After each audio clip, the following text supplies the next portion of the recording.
எபிரேய மொழியிலே இந்த நானோ ஜெபம் பண்ணி கொண்டிருக்கிறேன் என்கிற வார்த்தைக்கு என்ன தெரியுமா சொல்லியிருக்கு? ஐ அம் பிரேயர்.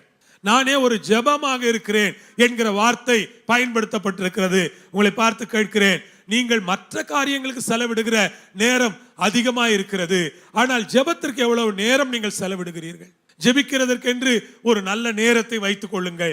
அந்த நேரத்திலே ஜெபியுங்கள், அந்த நேரத்திலே பாடி துதியுங்கள், அந்த நேரத்திலே ஆராதியுங்கள், அந்த நேரத்திலே கைகளை உயர்த்தி ஜெபியுங்கள், அந்த நேரத்தில் எல்லாருக்காகவும் ஜெபியுங்கள்.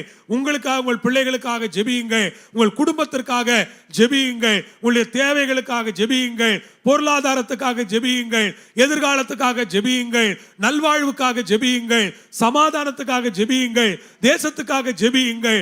நீங்கள் சொல்ல வேண்டும், நான் ஒரு ஜெபமாக மாறிக்கொண்டிருக்கிறேன், நான் ஒரு ஜெபமாக மாறிக்கொண்டிருக்கிறேன். கர்த்தருடைய நாமம் மகிமை அடைவதாக. ஆகவே நீங்கள் ஒரு ஜெபமாக மாறுங்கள்.